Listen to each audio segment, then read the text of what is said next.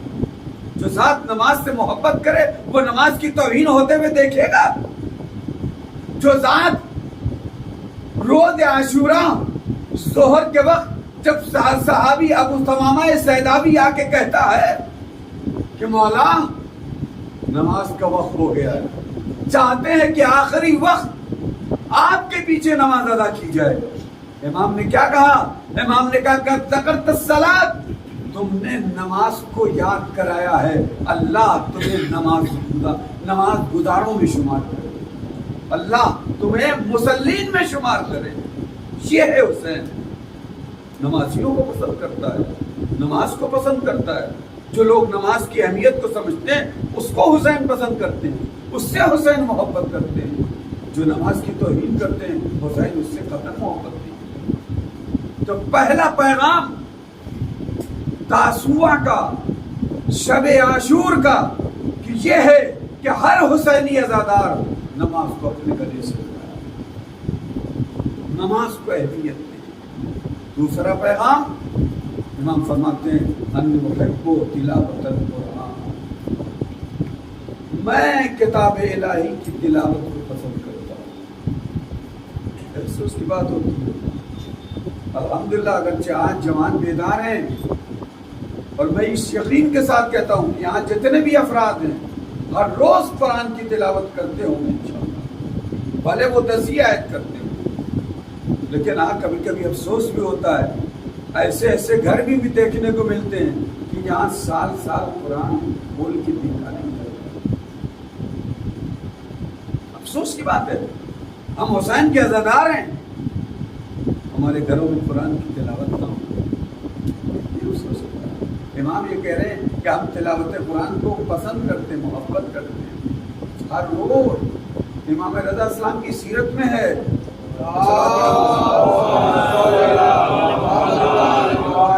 فرماتے ہیں ہر 3 دن میں ایک قرآن ختم, اگر میں چاہوں تو اس سے کم دن میں پڑھ سکتا ہوں, لیکن نہیں. اس لیے کہ امام جب تلاوت کرتا ہے تو ہر آیت کی تفسیر, ہر آیت کے معنی, اس کی حقیقت تک وہ نظر کرتا ہے. امام کہتے ہیں ہر 3 دن میں قرآن. لیکن ہمیں یہ حکم نہیں دیا گیا ہے کہ ہم قرآن اتنی جلدی پڑھیں, نہیں, ٹھہر کے پڑھیں, کم پڑھیں. وقت نہیں ہے, 10 آیت پڑھیں, 15 آیت پڑھیں, 20 آیت پڑھیں. مولانا کائنات کی حدیث ہے ہمارا شیعہ وہ ہے جو ہر روز کم سے کم 51 آیتوں کی تلاوت, وہ ہے ہمارا شیعہ. نجر بلاغہ نہیں ہے. اچھا ہمارے یہاں کیا, آج ہم نے قرآن کو کس لیے بنا دیا؟ قرآن کو شفا کے لیے, قرآن کو تعویذ کے لیے, قرآن کو جھاڑ پھونک کے لیے, اور جب مرتا ہے کوئی تب قرآن ہم پڑھتے ہیں. قرآن مردوں کے لیے تھوڑی آیا ہے، قرآن زندوں کے لیے آیا ہے۔ ٹھیک ہے، وہ ثواب ملے گا، وہ ثواب ملے گا اس کو، لیکن اب اس کے لیے قرآن ہدایت نہیں دی، اس کو دل دے سکتا۔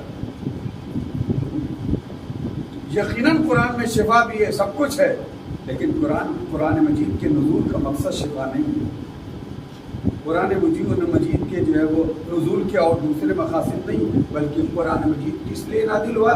ہدی للناس، لوگوں کی ہدایت کے لیے۔ قرآن کی نزول کا مقصد کیا ہے؟ لوگ اس سے ہدایت لیں۔ آج ہم کتنی تلاوت کرتے ہیں، کتنی ہم اس سے ہدایت لیں، کتنی ہماری روزمرہ کی زندگی قرآن کے مطابق ہوتی ہے، کتنی ہوتی ہے؟ قرآن ہماری زندگی میں ہے ہی نہیں بالکل، اور اگر ہے بھی تو بہت دال میں نمک کے برابر، اس سے زیادہ نہیں ہے۔ اگر ہم اہل بیت کے شیعہ ہیں، اگر ہم اہل بیت کے دوستدار ہیں، اور اگر ہم واقعی سچے حسین کے ذرا، تو ہم اپنی زندگی میں اس طرح سے پروگرام بنائیں کہ کم سے کم ہر روز بھلے ایک صفحے قرآن کی تلاوت نہیں زیادہ کر سکتے ہیں، ایک صفحے کی تلاوت اس کے معنی دیکھیں۔ اردو میں قرآن آ گیا ہے، ہندی میں قرآن آ گیا ہے، ترجمے کے ساتھ آ گیا ہے۔ 10 آیت پڑھیں، 10 آیتوں کا ترجمہ کریں، اور اگر تفسیر حاشیے میں لکھی ہے تو اس کو بس اس سے زیادہ اتنا کام کریں، عادت میں اپنے ڈال لیں، ہر روز اس طرح سے قرآن پڑھیں۔ انشاءاللہ خدا عالم آپ کو قاریان قرآن میں شمار کرے گا، قرآن پڑھنے والوں میں شمار کرے گا۔ ایک صلوات دیجیے محمد۔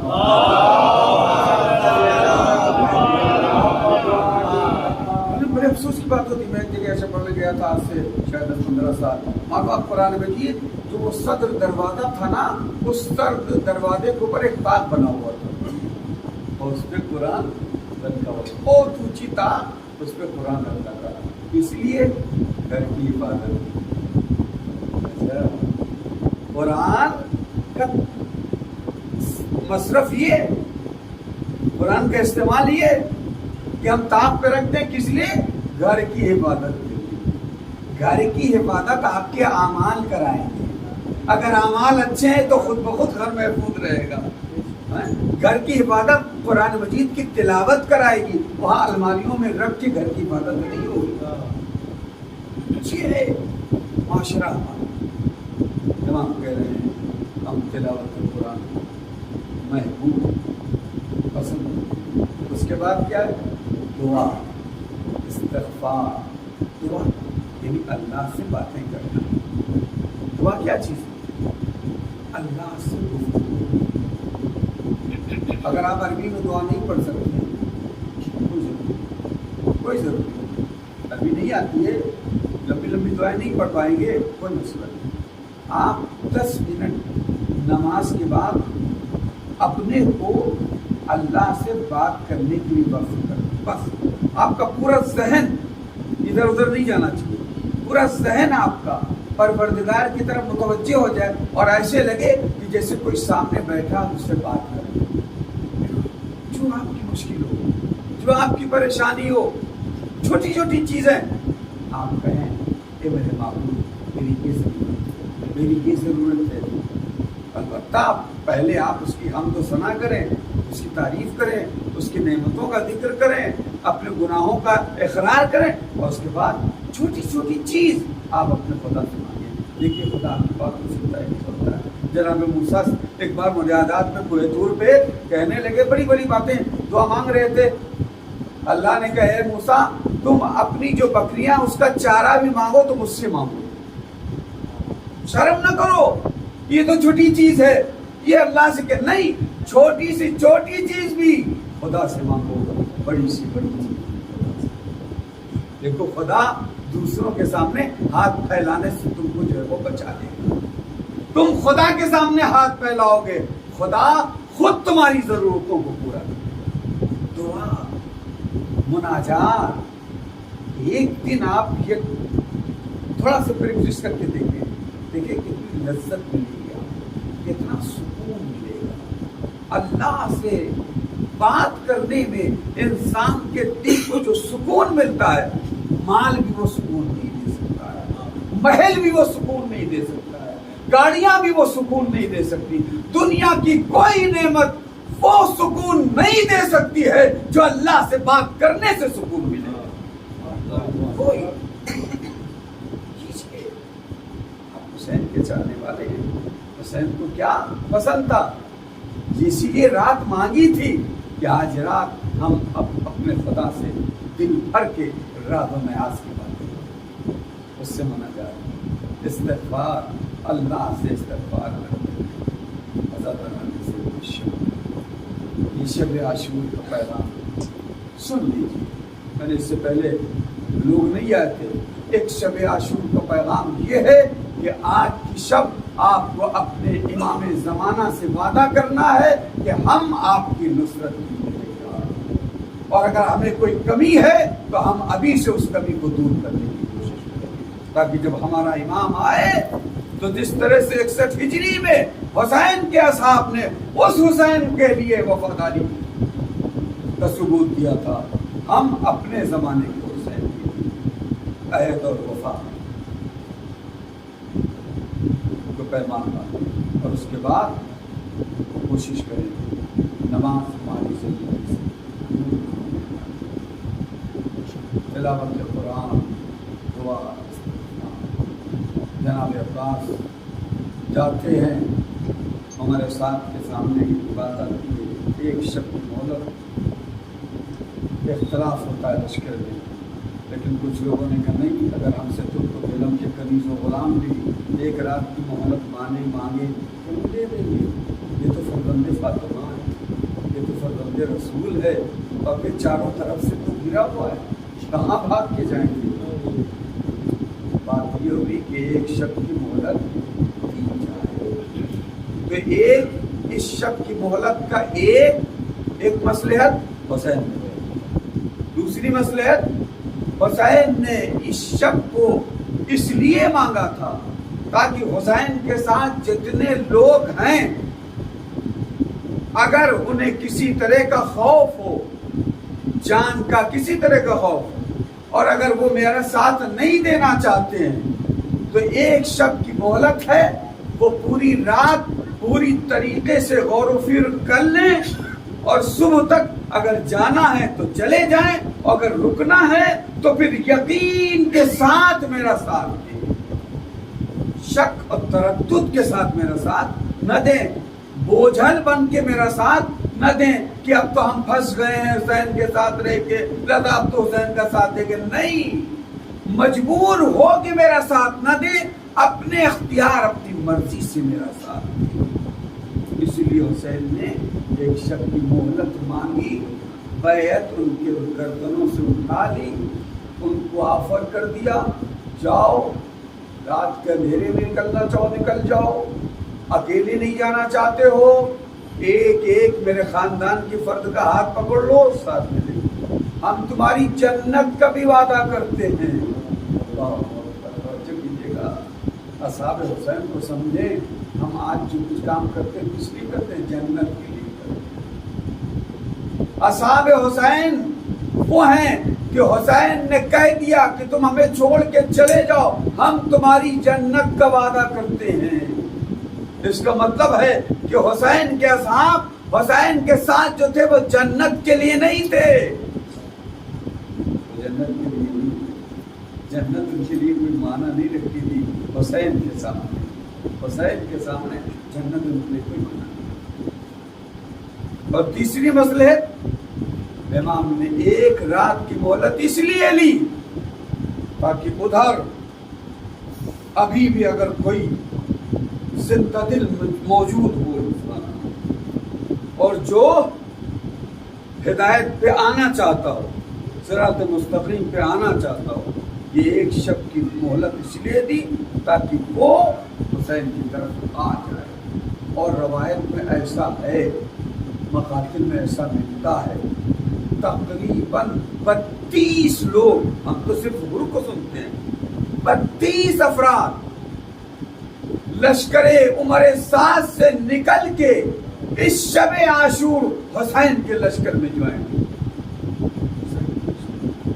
ہم تو صرف حر کے بھائی حر کے بیٹے کا نام سنتے ہیں، نہیں 32 افراد کے بارے میں مقدم میں ابھی آج میں پڑھ رہا تھا روایات میں 32 لوگ، اس میں لشکر ہمارے ساتھ میں بہت سے ایسے لوگ بھی آئے چونکہ کوفے کا راستہ بند تھا، لہذا بہت سے ایسے افراد جو حسین کی مدد کرنا چاہتے تھے لیکن راستے کھلے نہیں تھے، آ نہیں سکتے تھے، لہذا انہوں نے اس لشکر میں اپنے کو سمو دیا کہ ہم بھی لشکر میں چلیں گے، ہم بھی حسین سے مقابلہ کریں گے، ہم بھی آپ کی طرف سے لڑیں گے۔ لیکن جب وہ کربلا میں آئے تو وہ دھیرے سے جیسے جیسے ان کو موقع ملا وہ حسین کی طرف منتقل، بہانے سے وہاں آئے یزید کے لشکر میں، لیکن بعد میں حسین سے جا کے اصل مقصد ان کا یہی تھا کہ ہم امام کی مدد کے لیے جا رہے ہیں۔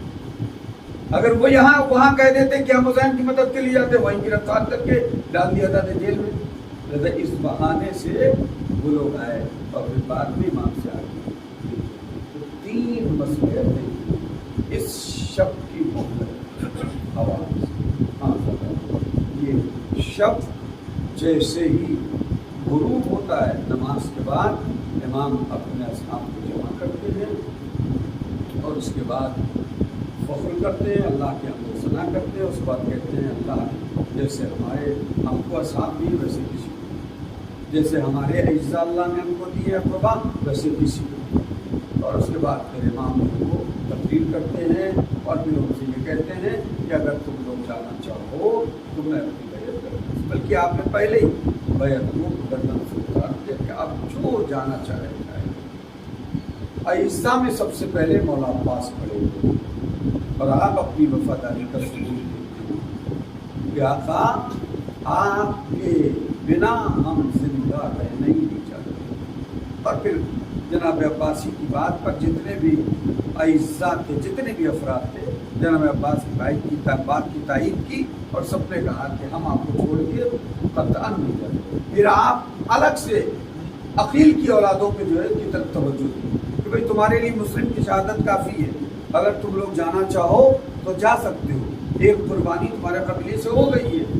لیکن عقیل کی جتنی بھی اولادیں تھیں سب نے ایک زبان میں کہا کہ ہم آپ کو چھوڑ کے جائیں تو ہمیں ضروری ہے، اصلاً یہ ہو ہی نہیں سکتا۔ اس کے بعد اصحاب کی باری آئی، اصحاب میں سب سے پہلے زہیر بن، اس کے بعد عبداللہ بجلی اٹھتے ہیں اور کئی صحابی اٹھتے ہیں اور وہ اپنی وفاداری کا ثبوت دیتے ہیں۔ ممکن نہیں ہے مولا اگر ہمیں 70 بار قتل کیا جائے اور جلا دیا جائے، راکھ بنا کے اڑا دیا جائے اور پھر زندہ کیا جائے اور پھر ہم سے کہا جائے کہ حسین کی مدد کرو گے تو پھر ہم حسین کی امام نے سب کا امتحان لے لیا، امام نے دیکھا اور اس کے بعد پھر امام نے کہا آؤ ہم تمہیں تمہاری جنت میں جو تمہارے مقام ہے وہ ہم تمہیں۔ امام نے پہلے نہیں دکھایا، امام نے بعد میں کہا ہم تمہیں جنت میں تمہارے اعلیٰ مقام، اور پھر امام نے اشارے سے سب کو جنت کا نظارہ دیا۔ اس کے بعد امام مشغول ہو جاتے ہیں۔ چوتھے امام کے حوالے سے روایت ہے کہ امام کے خیمے میں تنہا بیٹھے تھے اور آپ عربی سے شعر پڑھتے تھے، یا زہر مفن لگا بالخلیل، یہ شعر پڑھ لیتے ہیں، دنیا کا مرثیہ پڑھ لیتے تھے۔ امام کہتے ہیں کہ کیونکہ میری پھوپھی میرے ساتھ ہوتی میرے جسم کو دبا رہی، چونکہ امام راضی سے بھی مارو۔ مطلب میں نے جب یہ بابا کے شعر سنے میں سمجھ گیا کہ کل جنگ ہوگی، کل شہادت ہوگی۔ میں نے اپنی آواز کو روکا رونے سے تاکہ کوئی محسوس نہ کرے، لیکن کوئی بھی سن نہیں، وہ فوراً میرے پاس سے اٹھی اور بھیا کے پاس جاتی ہے اور اس بات کہتی ہے کاش میں آج زندہ نہ رہتا، آئے میری کیا سن آپ نے اپنے وسائل کو تمام سنانا شروع کیا۔ امام نے سب کی ترتیب بہن دیکھو کلکتی نظیر، دیکھو کوئی زبان سے ایسی بات نہیں جو اللہ کی مرضی کے خلاف، ذمہ داریاں امام اس رات زینب کئی بار آتش کھاتی، کئی بار آتش کھاتی۔ یوم عاشورہ کہیں تاریخ میں نہیں ملتا ہے کہ زینب کو غش آ گئی۔ اس کے بعد امام خیمے سے باہر نکلتے ہیں جائزہ لینے کے لیے۔ نافع بن ہلال امام کے صحابی ہیں، انہوں نے دیکھا امام میدان کربلا میں تنہا جا رہے ہیں، فوراً بولے پیچھے پیچھے پیچھے۔ امام نے جیسی آگ محسوس کی کا کون کہ میں مولا آپ کا غلام نافع ہوں۔ اچھا آ گئے وہ تو آؤ، اس لیے ہے کہ مولا چونکہ آپ میدان میں تنہا جا رہے ہیں اور مجھے ڈر یہ تھا کہ کہیں دشمن آپ کو اکیلا دیکھ کے حملہ نہ کرے، اس لیے میں آپ کے پیچھے آ۔ اچھا آ گئے وہ تو آؤ۔ اور اس کے بعد نافع سے ایک وقت امام نے کہا کہ ان دو پہاڑیاں ہیں، رات کا سناٹا ہے، اگر ان دو پہاڑیوں کے درمیان تم جانا چاہو تو چلے جاؤ۔ آپ دیکھیے وسائل کس طرح سے اپنے ساتھیوں کو آزاد چھوڑ لے، لیکن ہماری جانیں قربان ہو جائیں ان اصحاب وسائل نے سارے راستے دے دیے، اگر جانا چاہو تو جاؤ۔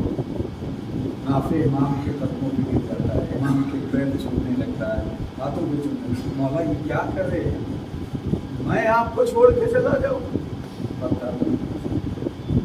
اس کے بعد امام نے نافع کو دیا اور میدان کربلا ہم تمہیں دکھائیں کہاں میرا الجبر ہو رسی ہے، نافع کہاں میرا اون محمد ہو رسی ہے، نافع کہاں میرے قاسم کا لاشا پاما، کہاں میرا بھیا عباس اس کے بعد قلم ہوں گے۔ ایک ایک مقام نافع کو بات بتاتے جا رہے ہیں، اور نافع بن ہلال امام کے ساتھ چل رہے ہیں کہ اچانک امام آگے بڑھے، نافع وہیں پہ قدم روک لیتے ہیں، نافع آگے نہیں بڑھ رہے ہیں، امام کچھ دور آگے چلے جاتے ہیں، کہتے ہیں اور نافع میں تمہیں اپنی قتلگاہ دکھاؤں، میں کہاں سے بھاگ کیا جاؤں گا۔ نشیب کی طرف بڑھ رہے ہیں لیکن نافع کے قدم نہیں بڑھ رہے ہیں۔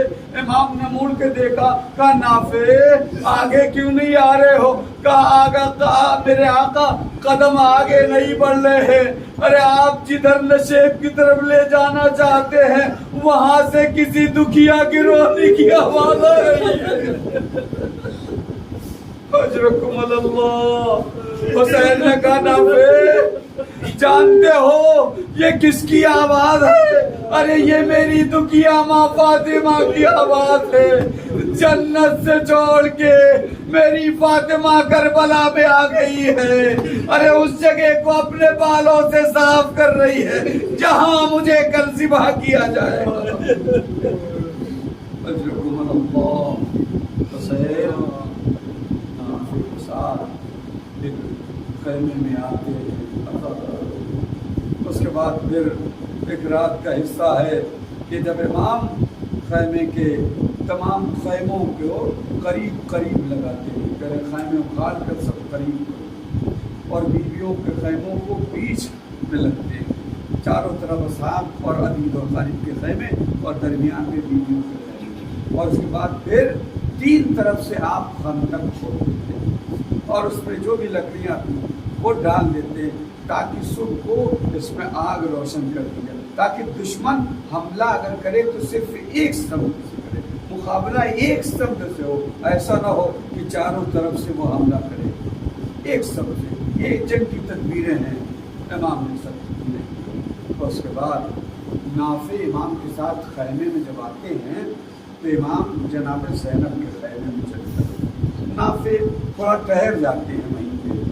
اب جب نافع ٹھہرتے ہیں تو زینب نے اور امام کی گفتگو جو بھائی بہن کی ہے وہ نافع نے سنی۔ وہ گفتگو کیا تھی؟ شہزادی زینب نے کہا تھا بھیا آپ نے اپنے ساتھیوں کو آزما لیا، آپ نے اپنے ساتھیوں کو آزما لیا ہے، کہیں ایسا تو نہ ہو کہ کل یہ عین وقت پہ ساتھ چھوڑ کے چلے جائیں۔ یہ چیز، یہ جملہ نافع نے سن لیا ہے، بس قیامت ہو گئی۔ نافع اصحاب کے خیمے میں آتے ہیں، حبیب ابن زاہد سے کہتے ہیں اللہ ابھی حسین کی بہن کو ہماری وفا پہ اعتبار نہیں، ابھی ہماری وفا پہ اعتماد نہیں۔ اے حبیب ہم نے یہ سنا ہے کہ اپنے بھائی سے کہہ رہی تھی کہ اپنے ساتھیوں کو آزما لیا ہے، بس یہ سننا تھا۔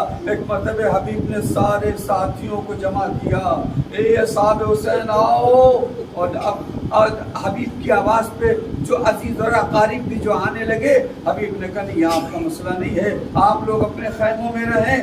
سارے ساتھیوں کو جمع کیا، تلوار ننگی تلواروں کو اپنے ہاتھ میں لیا اور اس خیمے کے سامنے آ جاتے ہیں جو بی بی زینب کا خیمہ تھا۔ حسین اس خیمے میں بیٹھے تھے، اپنی بہن سے بات کر رہے تھے، آواز دی بنت علی، اے میری شہزادی اگر آپ کو ہماری وفا پہ یقین نہیں ہے تو آپ حکم دے، ہم اپنے گلوں کو اپنے تلواروں سے کبھی کاٹ لیں گے۔ اللہ اکبر۔ جناب زینب نے حسین کی ساتھیوں کو وفا کو دیکھا اور اس کے بعد انہیں دعائیں دی۔ یہ سب کے سب ساتھی آ جاتے ہیں خیموں میں، پوری رات حسین اور حسین کے اصحاب عبادت میں، دعا میں، تسبیح میں گزار رہے تھے۔ راوی کہتا ہے کہ حسین کے خیمے سے ایسے آواز آ رہی تھی جیسے شہد کی مکھی کی دل میں آنے کی آواز۔ پوری رات عبادت کی رات، پوری رات کبھی عبادت ہو رہی ہے تو کبھی بیویوں کے خیمے میں حسین جاتے ہیں، دیکھتے ہیں کہیں لیلا اپنے علی اکبر کو اپنے سامنے بیٹھے ہیں دیکھ رہی ہے، کہیں زینب ہیں تو محمد کو اپنے ساتھ بٹھائے ہوئے شہادت کا سردرس دے رہی، کہیں ام فروا ہیں قاسم کو اپنے ساتھ بٹھائے ہوئے ہیں۔ ہر ماں اپنے بچے کو شہادت کا شوق دلا رہی ہے۔ شب عاشور گزر، صبح عاشور نمدار۔ حسین نے علی اکبر سے کہا میرے لال آج تمہیں اذان دینا ہے۔ حسین کے لشکر میں ایک مؤذن تھا مستقل، لیکن صبح عاشور حسین نے علی اکبر سے کہا ہے میرے لال علی اکبر آج تمہیں اذان دینا ہے۔ بس عزادارو پہلے ایک واقعہ آج کی شب جس شہید سے منسوب ہے میں اس شہید کی طرف آ رہا ہوں۔ حسین نے نماز صبح ادا کی اور اس کے بعد لشکر کو ترتیب دیا، جنگ شروع ہوئی۔ پہلی جنگ مغلوبہ کہلاتی ہے۔ ایک اچانک لشکر عمر ساتھ نے حسین کے لشکر پہ حملہ کر دیا اور جس میں حسین کے کم سے کم 50 ساتھی کام آ جاتے ہیں، شہید ہو جاتے ہیں، اور اس کے بعد فردن جنگ شروع ہوتی ہے۔ یکی بعد دیگرے ہر صحابی جاتا ہے میدان کربلا میں اپنی جان کو قربان کر دیتا ہے۔ اس کے بعد عیسیٰ کی پیاری آئی، کبھی مسلم کے بھائی، کبھی مسلم کے بیٹے، کبھی عباس کے بے بھائی، کبھی یہاں تک کہ سب چلے گئے۔ اب نہ علی اکبر ہیں، نہ قاسم ہیں، نہ عباس ہے، کوئی نہیں ہے۔ حسین اللہ اکبر میدان کربلا میں آتے ہیں، آواز دیتے حل من ناصر ینصرنا، حل من مغیث یغیثنا۔ بس یہ آواز استغاثہ ایک مرتبہ بیویوں کے کانوں سے ٹکرائی، خیمے تک پہنچتی ہے۔ حسین نے کیا سنا کہ خیمے سے رونے کی آواز آ رہی ہے۔ حسین میدان کربلا چھوڑ کے پھر خیمے میں آ جاتے ہیں، آواز دیتے در خیمہ پہ آ کے اے بہن زینب ابھی رونے کی کیا ضرورت ہے؟ میں کہوں گا آقا ارے ابھی آپ زندہ ہیں، اپنی زندگی میں بیویوں کو رو لینے دیجئے، ورنہ بعد شہادت تو اگر آنکھوں سے آنسو ٹپکیں گے تو تالیاں اور کوڑے لگائے جائیں گے۔ حسین نے جب زینب سے یہ کہا، بی بی زینب نے کہا بھیا آپ کی آواز استغاثہ میں اتنا درد تھا کہ علی اصغر نے اپنے کو گولے کو اپنے جھولے سے گرا دیا۔ عزادارو حسین نے کیا کہا، بہن علی اصغر کو مجھے دے دو، میں علی اصغر کے لیے جاؤں گا، شاید دشمن اسے پانی سے سیراب کر دے۔ عزادارو اب آپ اندازہ کیجئے، محسوس کیجئے کہ صبح سے جو بھی شہید میدان کربلا میں گیا ہے وہ زندہ واپس نہیں آیا ہے۔ جب رباب نے دیکھا ہوگا کہ میرا چشمہ میدان کربلا میں جا رہا ہے، ماں نے یقین کر لیا ہوگا کہ خدا میرے بچے کی خیر کرے۔ خدا میرے بچے کی خیر کرے. حسین علی اصغر کو لے کے چلے، ابا کا دامن اس پر سے ڈال دیا. میدان کربلا میں آئے، میں تفصیلات چھوڑ رہا ہوں. میدان کربلا میں آئے، حسین نے کہا اے اشقیا، اگر تمہارے ضامن ناقص میں خطا کار ہوں تو یہ بچہ تو خطا کار نہیں ہے، اس کی ماں کا دودھ خشک ہو گیا ہے، وہ 3 دن کا بھوکا پیاسا ہے، اس کے حلق میں ایک قطرے آب ڈال دو. لیکن کوئی جواب نہیں آیا.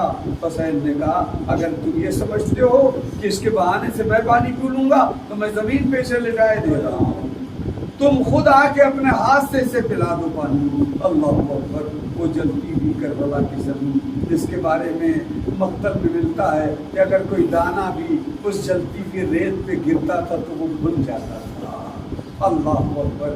علی اصغر کا جسم نازنی کیسے ریت کربلا پہ، اس زمین کربلا پہ حسین نے لٹایا ہوگا علی اصغر کو. کچھ دور چلے گئے لیکن دیکھا کوئی ظالم آگے نہیں بڑھا، پھر لپک کے آئے، اپنے بیٹے کو اپنی آغوش میں لے لیا. بس آخری حجت. حسین نے کیا کہا؟ بیٹا تم بھی حجت خدا کی بیٹے ہو، تم اپنی حجت ان ظالموں پہ تمام کر دو. ہاں آزادارو، بس قیامت آ گئی. حسین نے علی اصغر کے چہرے کو اشقیاء کی طرف نمایاں کیا اور ایک مرتبہ علی اصغر نے اپنی چوکی ہوئی زبان سوکھے ہوئے ہونٹوں پہ پھیر دی. بس یہ وہ منظر تھا کہ جہاں فوج اشقیاء میں بھی لوگ رونے لگے، کہنے لگے ہم اس بچے کو پانی پلائیں گے. یہ سن دیکھنا تھا. عمر سعد نے حکم دیا این حرملہ، این حرملہ قد اقتا کلام الحسین. حرملہ کہاں ہے؟ حسین کے کلام کو قطع کر دے. بس عزادارو یہ سننا تھا. اور حرملہ نے چلے کمان میں تیر کو جیڑا، تیر سے شعبہ تیر جوڑا. ارے ایک سادہ تیر بھی ہوتا تو علی اصغر کا کام تمام تھا، لیکن یہ شعبہ تیر. اللہ اکبر. حرملہ نے علی اصغر کی طرف تیر چھوڑا. بس عزادارو غضب ہو گیا. یہ حرملہ کا تیر، علی اصغر کا گلا، حسین کا بازو. علی اصغر حسین کے ہاتھوں پہ تڑپ کے رہ گئے. روایت کا جملہ فانقلب الصبی علی یدی الامام، بچہ امام کے ہاتھوں پہ تڑپ کے رہ گیا. حسین نے تیر نکالا اور اس کے بعد اپنا چلو حسین علی اصغر کے گلے کے نیچے لگا دیا. جتنا بھی خون تھا حسین نے اس خون کو اپنے چلو میں لیا. چاہتے ہیں کہ آسمان کی طرف پھینکیں، لیکن آسمان نے قبول کرنے سے انکار کیا. زمین کی طرف چاہا، زمین نے انکار کر دیا. حسین نے یہ کہہ کر علی اصغر کا خون اپنے چہرے پہ بھر لیا. اے علی اصغر، اب تیرے نانا سے حسین اسی طرح سے قیامت میں ملے گا. اللہ اکبر. اپنے نانا سے حسین ایسے ہی قیامت میں ملیں گے. اس کے بعد حسین اس ننھی سی میت کو لے کے خیمے کی طرف چلے. آپ حضرات سنتے ہیں اور کل انشاءاللہ آپ اعمال عاشورہ میں وہ عمل بھی کریں گے کہ حسین 7 بار آگے بڑھے، 7 بار پیچھے آئے. اب تک صبح سے حسین جتنے بھی لاشیں لے گئے، کبھی کوئی لاشا لے کے پیچھے نہیں قدم ہٹا. لیکن یہ چھوٹی سی میت تھی جسے حسین کبھی آگے لے کے بڑھتے تھے، کبھی پیچھے ہٹتے تھے. عجب نہیں، جب حسین آگے لے کے بڑھ رہے ہو تو رباب کا چہرہ سامنے آ جاتا ہو. ارے میں نے ماں سے وعدہ کیا تھا کہ بچے کو پانی پلانے لے جا رہا ہوں، لیکن ماں اپنے بچے کو اس حالت میں کیسے دیکھے گی. حسین نے مرتبہ قوت کو جمع کیا اور خیمے کی طرف بڑھتے چلے گئے. در خیمہ پہ آئے، آواز دی رباب اپنے ششماہے کو لے جاؤ. رباب سے پہلے بہن سکینہ آ جاتی ہے. سکینہ نے کہا بابا میرے بھیا کو پانی مل گیا، میرے بھیا نے پانی پی لیا. حسین نے سر جھکا لیا، کوئی جواب نہ دیا. ایک مرتبہ رباب آتی ہے، کہتے اے میرے آقا، اے میرے والی و وارث، میرے بچے نے پانی پی لیا، حسین نے سر جھکا دیا، ابا کا دامن جب ہٹایا تو عجیب منظر ماں نے دیکھا۔ خدا نہ کرے کوئی ماں اپنے بچے کو اس عالم میں دیکھے، من کا ڈلا ہوا ہے، گلا چدا ہوا ہے۔ عزادارو، رباب نے ایک جملہ کہا، یا بنیا امثلو کا نینہر، اے میرے لال، کیا تیرے جیسے بچے بھی ذبح کیا جاتے ہیں؟ عزادارو، بیویوں میں علی اصغر کا ماتم ہوا، وہ علی اصغرہ بس آخری منزل ہے۔ عزادارو، حسین نے بیویوں سے علی اصغر کو لیا، ایک مرتبہ خیمے کے پیچھے جاتے ہیں۔ حسین ذوالفقار سے ایک ننھی سی قبر بناتے ہیں، علی اصغر کو اس قبر میں لٹا کے مٹی ڈال کر اتنا روتے ہیں کہ علی اصغر کی لہج جب حسین کے خون سے تر ہو جاتی ہے۔ عزادارو، آخر کیوں حسین نے علی اصغر کی میت کو دفن کیا؟ کبھی سوچا ہے علی اصغر کی میت کو کیوں دفن کیا؟ اب تک کوئی لاشا، کوئی شہید کسی شہید کو دفن نہیں کیا، لیکن علی اصغر کی میت کو دفن کیا۔ کیوں؟ اس لیے کہ حسین جانتے تھے میری شہادت کے بعد ظالم سروں کو جسم سے جدا کریں گے اور سروں کو نیزے پہ لٹکائے جائیں گے۔ اللہ اللہ، حسین نہیں چاہتے تھے کہ یہ ننھا سر نو کے نیزہ پہ بلند ہو، اس کی ماں اپنے بچے کے سر کو نو کے نیزہ پہ دیکھے۔ اسی لیے حسین نے علی اصغر کی میت کو دفن کر دیا، لیکن غضب ہو گیا جب 11 محرم کو شہیدوں کے سر قلم کیے گئے اور جب انہیں شمار کیا گیا تو معلوم ہے ایک سر نہیں ہے۔ وہ سر کس کا ہے؟ لوگوں نے کہا حسین اپنے ساتھ ایک بچہ بھی تو لائے تھے میدان کربلا میں۔ بس عزادارو، ظالم نے سوچا حسین نے یقیناً انہیں دفن کر دیا ہے۔ ظالم نیزے لے کے آگے بڑھے، جگہ جگہ نیزے کو چبو رہے ہیں۔ ایک ظالم اس جگہ پہ جہاں زمین نرم تھی، اب جو نیزے کو چبویا ہے تو نیزے کے ساتھ علی اصغر کا جسم بھی آ گیا۔ ننھا سا سر علی اصغر کا جسم سے جدا کیا گیا، لو کے نیزہ پہ بلند کیا گیا۔ رباب نے دیکھا ہوگا، عجب نہیں حسین سے کہا، اے میرے والی و واری، جس کے لیے آپ نے علی اصغر کو دفن کیا تھا، میرا علی اصغر بھی آپ کے ساتھ لو کے نیزہ